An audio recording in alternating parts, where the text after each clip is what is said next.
Hi, Karen. Happy late November. It's always glorious to see you. And yeah, here we are. Here we are on a normal day at a normal time. Katie, as always, it is wonderful to see you. Thank you for creating this time for us to be together. It's Monday, listeners and viewers, which is it's a different day for us, but I feel like we've done what, a couple Mondays in a row We've done a recording. couple Mondays in a row. I don't mind Mondays, although it Yeah. does seem like a really long time between times that I see you, which is weird. But like, it Right? also makes sense because listeners were obviously recording this the week of Thanksgiving. So, you know, life is going to get a little busy come a few days from now. I know. Life is going to be lifing. Life is going to be lifing. Yes, life is constantly lifing. Like that's my God. Oh my God. Yeah, it is. It is constantly lifing, which Yeah. actually brings us to today's topic. But before we get to that, I have to follow up on something from last week, Karen, which is the saga of not having a cell phone. Yes. I need to hear how this went. I wrote Oh, myself a note to ask you about phone free life. oh my God. It was the worst thing in the world. Oh, Like it was seriously, truly the worst thing. Okay, so oh when I talked to you no. last, and listeners, if you didn't listen to our last episode, I was in San Francisco for the week. I forgot my phone in Bend, and then it took me 4 days out of the 6 days that I was in San Francisco to get it. Anyway, the point is that I talked to you on day 3. Okay, Ooh. so up until that day, I was emailing people to like confirm, like, hey, you just still want to meet for dinner, da da da, whatever. It was nothing that wasn't like movable. Like everything that I had planned was like one of my friends got sick and we just canceled the dinner and so I just had a chill night and like it was fine. It really was fine. And me driving around Marin, which is north of San Francisco, and in San Francisco is actually a breeze. Like I can do it with Mm. my eyes closed because I lived there for so long. Come Tuesday, so the day after I talked to you, I did not get my phone until 6 p.m. that night because it was arriving at the UPS store because Tyler had flown it in. Well, which sounds so much fancier than it really is. But anyway, the point is that I had 3 meetings, Karen, in the peninsula, which the peninsula is the area south of San Francisco. It's like where Palo Alto is and Menlo Park and Redwood City and that kind of thing. So it just so happened I had meetings in all 3 of those cities.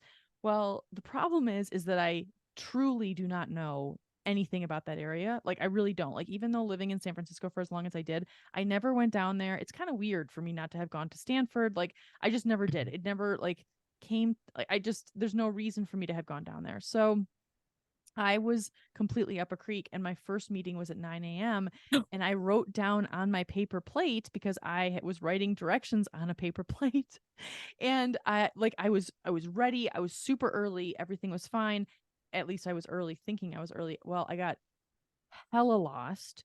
I Oh shit. stopped at two Carl's Jr., a Shell gas station, and an IHOP on Oh, my way to my 9 a.m. meeting. And I mean, I was walking into this IHOP, like, excuse me, I'm sorry, to the hostess who's trying to seat normal people who are at an IHOP.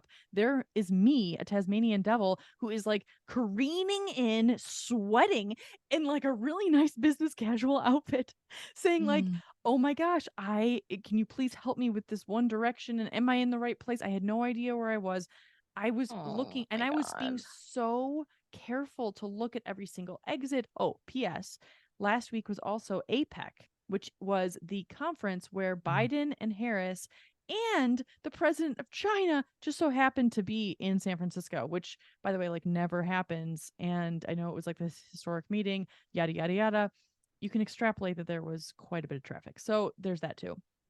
Anyway, long story longer, I get to every single one of those 3 meetings conservatively 20 minutes late. It was between Oh, 20 and 25 minutes late for each meeting. And I had given myself a buffer of 45 minutes driving for each meeting when like the driving time was like 6 minutes.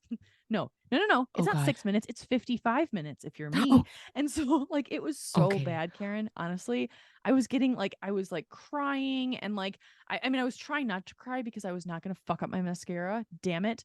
And so, like, that, like, I was just, it was awful. So, thankfully, all 3 people were very, very nice, but these were like business meetings, you know? So, I was actually like genuinely embarrassed. It was awful. So, there was one moment where the third meeting, well, I guess the third meeting was not a business meeting, it was with a friend, but I was still it was impossible for her to reach me. And I hadn't seen her in years. And we were going to this hike through the Stanford campus and I couldn't find out where I was going. Anyway, in a last ditch effort, like I'm driving through Palo Alto, which I've never been to Palo Alto. So like I don't know what it is. Palo Alto is fancy as fuck. Like it is so fucking fancy. There are no gas stations in Palo Alto. There are no convenience stores. I'm just driving past $7 million homes that used to, like belong to Steve Jobs. Seriously, with old growth, gorgeous, like trees everywhere with these like weeping willows. I mean, it's absolutely beautiful. It's a very beautiful sight unless you're me and have no idea where you're going. So I pull over this lady. I'm like, hey, and this woman is walking her poodle, and she's like, Stop. hi, can I help you? And I was like, yes. Can you please tell me, am I going the right way towards Stanford? Anyway, she takes out her phone. This is what I realize happens in every one of my interactions. I literally stopped 8 times during the day. And so Oh my every God, single Katie. one, they put in the directions on Google Maps and they were like, oh, yeah, you go north here and then make a south turn here. And I was like, no, no, no, no, No, no.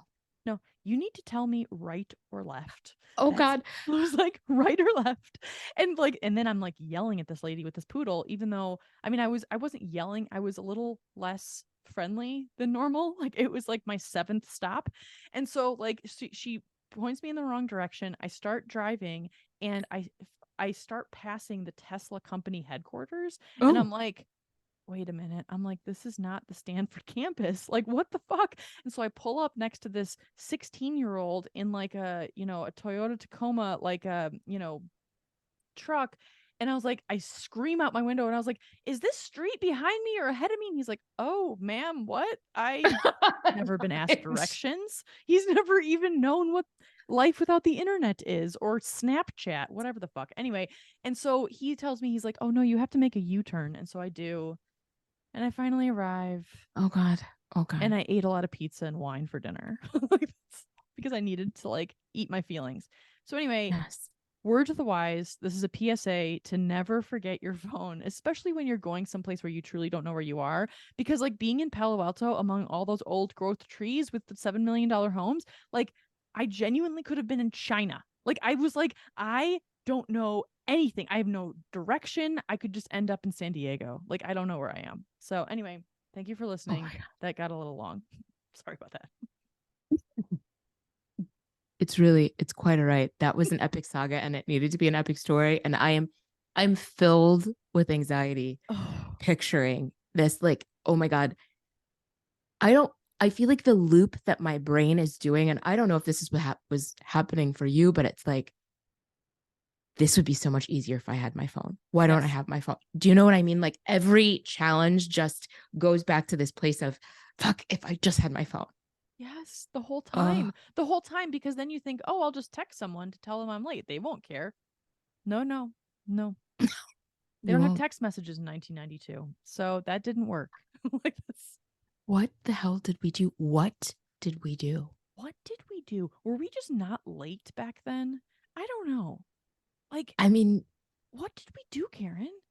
we certainly didn't change plans midstream or No. like, Or flake. I bet there was uh, I bet the ratio of flaking to keeping your plans was low. Flaking was low. yeah, flaking was probably low. Oh my God. The most inane thing just popped into my head and I'm just going to Please. say it because that's what we're here for. Like, again, this is so dumb. I'm so embarrassed. I'm about to say this, but have you ever read Twilight? I haven't, but Oh, I know about it. And I went to the town where it was written oh, and remember the Forks, Forks. Washington? Yes. Yes, Yes. yes, yes. Okay. Yes. All right. So So, I'm familiar. listeners, viewers, I'm sure you are familiar with Twilight. So, I bring this up because she wrote Twilight way before it was actually published. Oh. And so there's a plot line of like people are using cell phones in it, but like not in a way that we would use cell phones now. And there's like Ah. snafus involved with phones. The point I'm making is that how cell phones have even changed the way we tell stories.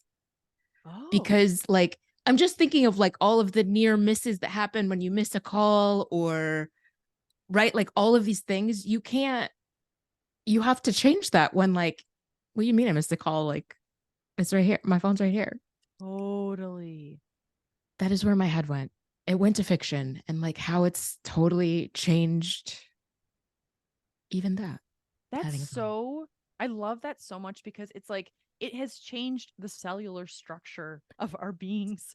It has changed how we think of things. Like I love that. I love that it's changed how fiction has like manifested over time, like how storytelling has manifested. Like that's actually really deep. That's like really that's so true, Karen.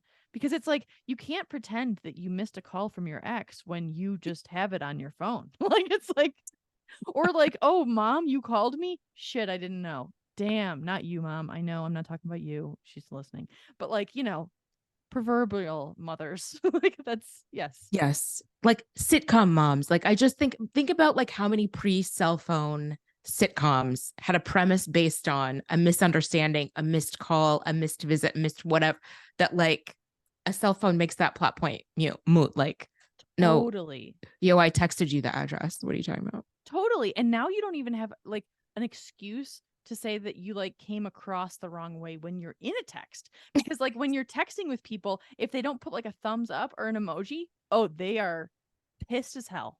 That is like it's you have to put like a little like heart next to your thing, like if you have an iPhone, I guess, but like also like just give an emoji that takes 2 seconds. I've gotten in fights with Tyler because he doesn't use enough emojis, and he was so like he used to only heart things like a message. I was like, oh, how are you doing today? I'm doing great. Or I would say maybe something that didn't have a question mark, but I was just like, sending you love today, and then he would just heart it. He wouldn't write a note. He wouldn't be like, sending you love also. Anyway, that created some friction. And so now he uses a lot of emojis, but really it's kind of like a joke to him. But like still it actually matters to me. So I appreciate that about him. Oh my God. Katie, I'm so relieved that you have been reunited with your phone. Yes. And this sounds so stressful. Oh my God, that sounds like, again, so much anxiety for you. I'm Thank so sorry you. that happened. Thank you Ugh. so much, Karen. It is like, it's okay. I'm okay. I mean, the good thing is that in the middle of all of it, I went to see my uncle slash cousin in Berkeley, who is this devout Buddhist. And he is like, he had just been with his Sangha all day, which a Sangha is like a community that he's cultivated over decades, which is basically like these people who like, they, meditate together like for 9 hours. And it's this beautiful thing that he's been a part of for a long time. Anyway, and so when I got to his house, he was so calm, so truly zen. And he Oh. always is like that, but he was like a different level of that. And it made me kind of think the whole way home while I'm not listening to a podcast and I don't really feel like listening to NPR on the radio. I'm like, I'm going to be like John. I'm going to just be present. And you know what, Karen? With the exception of that time where I pulled over the lady with the poodle and maybe cried at IHOP, I was relatively present. I was more present after I got my phone. Okay, let's be honest. But anyway, I know I have just taken up all of our Okay. time with my phone stories, but thank you so much for listening. Ooh, of course. I, ooh, man, Yeah. So wait, stressful. okay, so how about you? Like how are you doing? How was your last week? Like are you getting excited for Thanksgiving? All the positive things. I will just say this. Um, the one like amazing thing that happened to me over the last week is that I love the artist. Her name is Michelle Andagiocello, and Oh she's yeah. like a bassist and a singer-songwriter. A lot of people know her. She had a duet with John Cougar Mellencamp, probably Wow. in the 90s of Wild Night. Okay. Yeah. Um, I'm in Indiana. I'm in Mellencamp land, so that's how people here know her. But so she has a new album out that has been nominated for a Grammy, and it's like super moody and weird. And I've been listening to her for like literally since the 90s and haven't really kept up with her music, but whenever I can see her, I have. Nice. I interviewed her once, which was amazing. So she's playing a show here in Indy, in a suburb of Indy called Carmel Okay. that I'd never been to. This music venue we didn't know anything about. And so instead of being planners, I just decided we'll just drive out to beautiful Carmel, Indiana, and just buy tickets at the box office. It's not sold out. Let's just see. And I will say that I've done this one other time. I feel like you're a pro at this.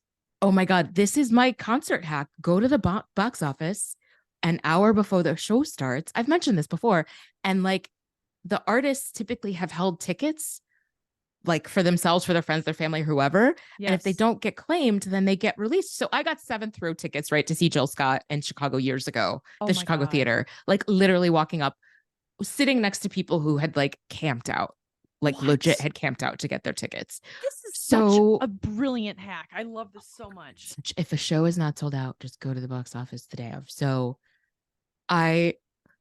we roll up an hour ahead of the show, and it sounds crazy.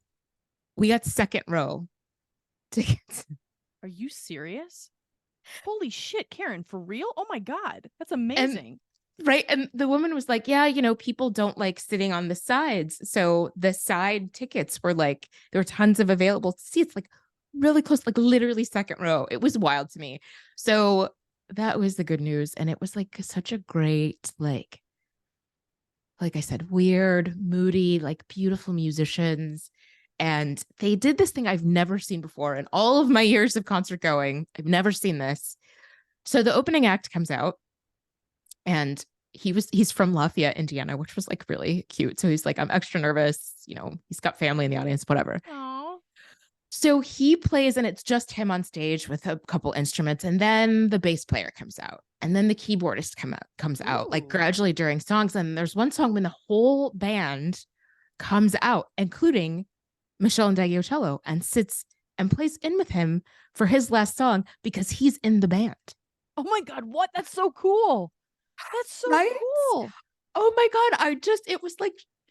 It was such a cool, or like obviously orchestrated, but like organic thing to watch happen. And because he was singing and they were playing while she came out, just like kind of like nonchalantly, like she came out and sat down. Like there were a couple of people who like clapped or whatever, but it was just like, it was so cool. And it just made me reflect on the fact that like one of my favorite parts of a show is when the artist comes out and the crowd loses its shit. Yes. Like I feel like people have these very elaborate ways they get to the stage, or they come up from the floor, or they fly in or whatever. And I just love that moment, that anticipation of like, they're on the stage now. So to have her just kind of like chill and sit down was so cool. So oh my gosh, it was great. It sounds so like seamless. Like it just like seems like very flowy, just like very like, oh my God, it sounds like very calm, honestly, to even be like the concert goer to watch this. It's like, what a cool experience. Like that's so creative of them to even think to do that.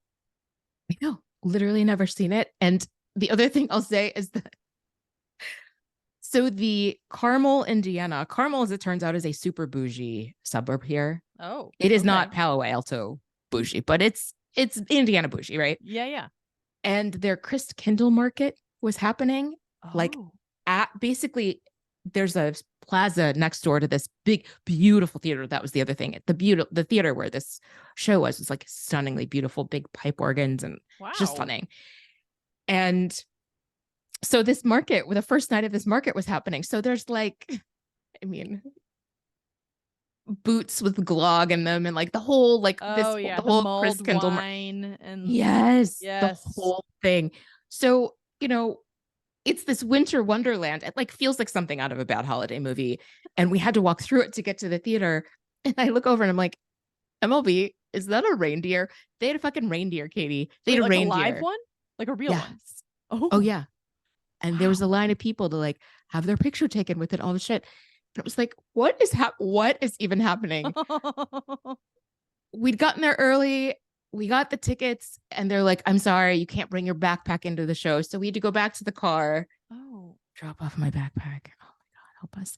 And go back through their Christkindl market. Oh my God. But on the way back, so there's a crowd of people. We're trying to make our way through. People are very angry with us because MLB does not play, and it's like muscling through. And I swear to God, the crowd opens up and there's an owl. Like at the end, like waiting for you. Full on. The crowd's part, and there's a guy with a fucking owl. Like Oh, we're eye to eye with an owl. Yeah, there was a guy standing with an owl, holding an oh, owl. like on his arm. Yes. Oh, that is so intense. Was it near the reindeer? Is it the reindeer's friend? Like this. Is that a Christmassy thing? I never knew an owl was Christmassy. This is Is it intense. either? Is it a Harry Potter thing? I don't know. It wasn't a white owl like Hedwig. It was beautiful. And MLB and I are both like low key obsessed with owls. So we both had Oh. this moment of like, oh my God. But then we are like, we got to get to the theater. So we like ran past this owl and I was like, what is this? What is happening right now? Like, oh my God. This sounds like you two are in a rom-com, honestly. Like it's Oh my like God. you're passing the reindeer, you're passing the owl, MLB is elbowing everybody out of the way. Like, I mean, the only thing that's Seriously. missing is that like you someone like delivers you mulled wine on a sleigh as you're walking by. Oh my gosh. I mean, in the rom-com version of this, we are at different points in the Chris Kindle market. Yes. And one of us has left our phone and we're trying to Oh, find each other, but we yes. can't. And we're yelling across the Totally. crowds. But then you finally give up, but then you're just standing, both of you, under the same mistletoe. And then you look out and you're just like, it's you. It's you. Oh my God. That's amazing. Starts to snow. It's oh no, totally. The snow. Definitely. Forgot about the snow. Twinkly lights. I mean, I've seen this movie, Karen. Like this is Oh my God.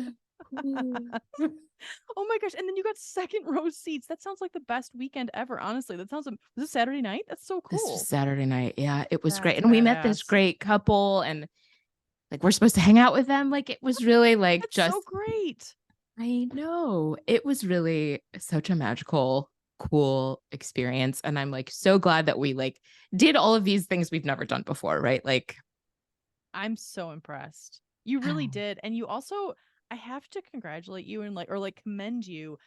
Ever since you moved to Indiana, I mean, I think that you were very active in Chicago as well, but you and MLB have like showed up for Indiana. Like you have seen so many great performances. You have like so many cool friends there. You're making friends at concerts in the second row after you buy the tickets 30 minutes prior. What the hell? I mean, oh my God. it really feels very inspiring, honestly. Like that's like really awesome. I also feel like there's something around, at least not to project on you, but like to be in a new place. It's like you want to try the new things. Like do you feel like that's part of it as well? Absolutely. Yes. And thank you for saying that. I mean, you also moved to a new place, like even farther away from where you came from. So Totally. also Yeah. Go ahead, but we're sorry. I was gonna say I am inspired by you. You are taking classes and you're doing things and meeting people in the neighborhood and you didn't hide from the trick-or-treaters. Like I feel like I'm inspired by watching you do this process over the last 3 years. It's wild. It's been 3 years. I love that we inspire each other. I really do Yes. want to try the buy a ticket the day of, though. Oh It makes me man. think I should just drive up to Portland. And it's like if it doesn't work out, there's definitely going to be something great to do anyway. Why not? I mean, if it doesn't work out, just buy a ticket on StubHub standing on your phone. I mean, assuming you have your phone. Right? Legit, that's true. It's too soon. Too Too soon. soon. Too soon. But you're right. You're so right. You can just buy it on StubHub. Wait, okay, so if you go to the box office, can you get a better deal, or is there like can you negotiate, or like what's the for those out there, including myself, Hmm. what are your tips for going up to the box office? Like what is your like Yes. plan of attack for that? So there was no line at the box Okay. office because everybody had bought their tickets in advance. So you're Yep. not waiting in line typically, and you don't have to pay the fees. Oh, So a $75 ticket is $75, not $98. You're not paying Ticketmaster, you're not paying StubHub, you're not paying these third-party ticket sellers.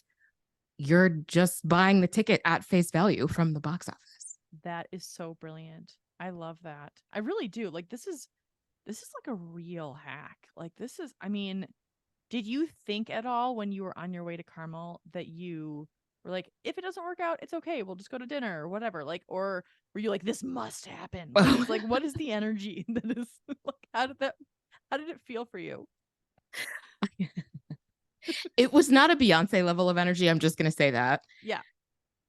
There were so many tickets. I did look online. I will say, I did look online before we went to get a sense of how many tickets were still available. And there were still so many that I Yeah, felt confident it wasn't going to sell out. that's great.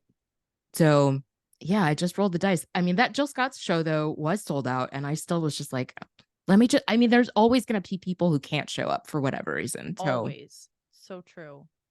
I also love like the inside scoop that you have on knowing that like artists will always hold tickets for their family and friends. Always, of course they will. I don't ever think about that, but that's so true. Wow, this is very cool. Thanks, Karen. I'm so glad that you and MLB had so much fun. That's amazing. it And was the great. the like the Chris Kringle market, did you walk back through it or by the time the concert was done was the reindeer gone? The reindeer was gone. The owl was gone. The smelly cheese was gone. Oh yeah.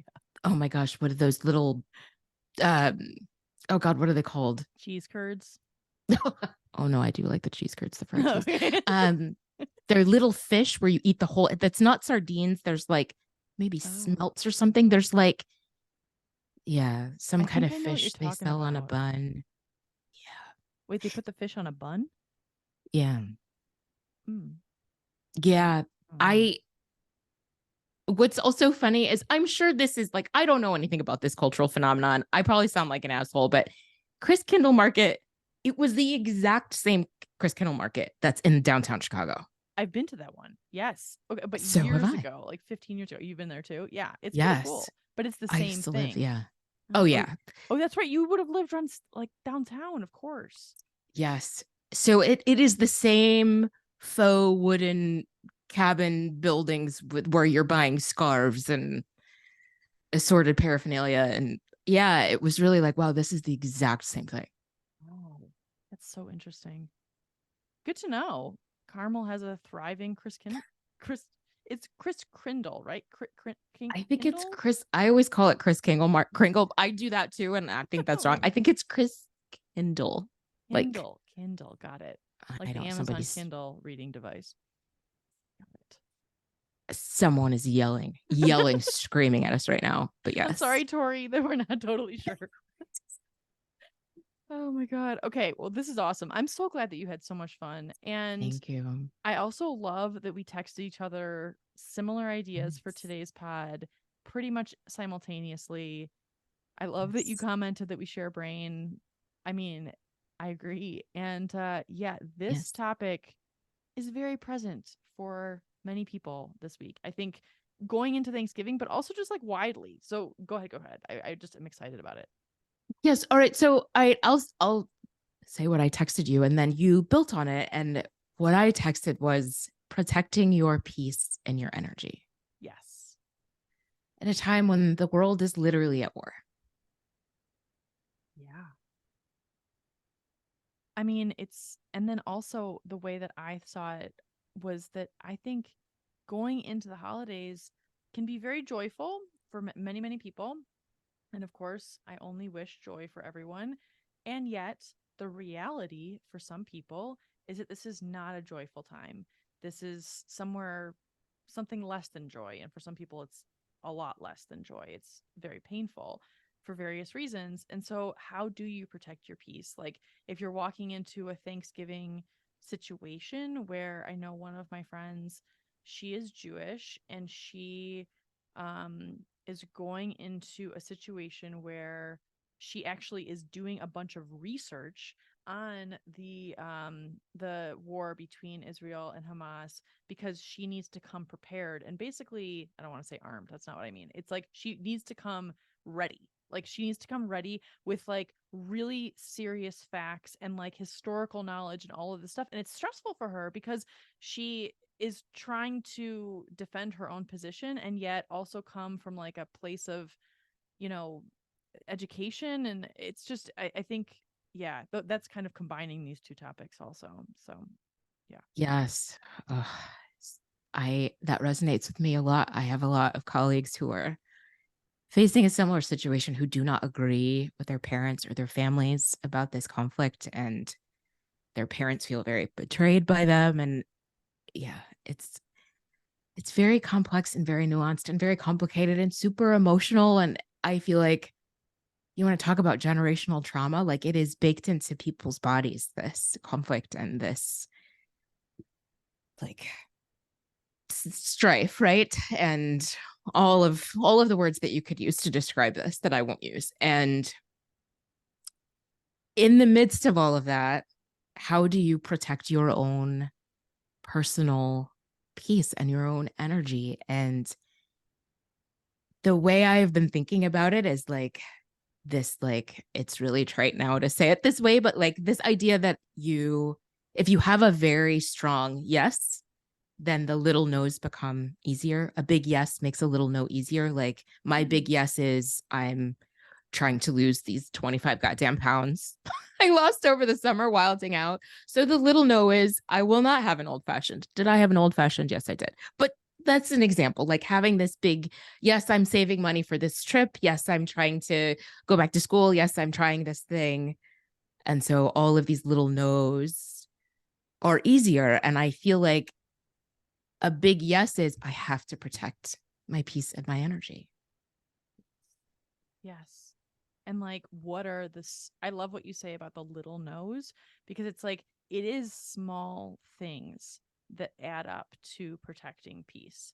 Like, it doesn't necessarily, like, yes, for some people listening, maybe protecting their peace is doing something really big, which is saying no to going to Thanksgiving with people that are not going to be good for their energy.